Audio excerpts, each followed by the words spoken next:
we're going to be talking about fixing issues versus allowing them to fester. Now, one of the things that can happen, one of the things that we can definitely fall prey to, is being blinded by our positive feedback. No, that doesn't mean I'm not encouraging you to relish in it. You should. You've worked hard, you've trained your staff, you've maintained a good level of customer service and customer experience, so you have good reviews, and that's something to be celebrated, and I hope you feel good about it. Really take that in. Now we have to turn to what are we going to do to continue this kind of experience for our customers, and are we going to look into areas where we can possibly improve. Another thing we'll need to do is look at, do we have any blind spots that could possibly erode those positive experiences that people are having. So how do we do that, right? It goes back to what I was saying in the beginning, focusing solely on the positive reviews.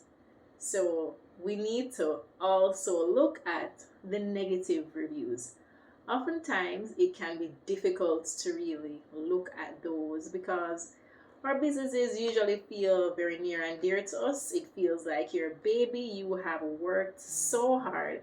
So absorbing negative feedback about it is difficult, and those emotions need to be acknowledged. They're real, but we have to manage our emotions and determine how we are going to handle the situation that we now face.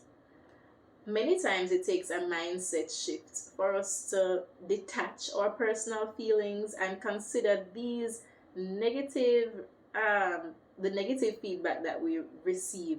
Consider them as an opportunity for us to grow, an opportunity for us to know things that we would be blinded to. Sometimes just because you're very busy as an entrepreneur, you are doing so many things, you can become blinded to small things that you may not even have experienced, right? So there is great benefit in looking at these negative reviews. Another thing, because these might be blind areas, they can fester if we don't pay attention to it. And in so doing, it becomes a big problem when we do really realize that this is actually happening. So paying attention to it allows us to nip it in the bud, so you don't have to go through the difficult task of trying to repair negative outcomes when they get fully blown, but you're able to nip it in the bud when it's at a small stage. So I'm going to encourage you to look at the negative feedback. Try to determine if you see any common themes with negative feedback. Are people consistently talking about your processing times being too long? Are people consistently talking about having those issues at a particular time of day? Are people consistently giving negative reviews about a particular person on your team, or about a specific trait on your team? Like, are they saying, they were rude or something like that really describes their experience? If you can find a connecting thread, it will be easier for you to determine what you need to do and perhaps how you need to address it. Of course, that is something we can help you with doing, but I do encourage you, don't shy away from a negative feedback. Set aside some time to pay attention to it.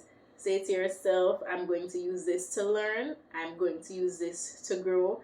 I'm going to use it as a development tool within my business, within my team, so that you can bypass some more difficult challenges down the road. So my encouragement to you is fix it. Don't allow it to fester. Have a great day, everybody. Bye.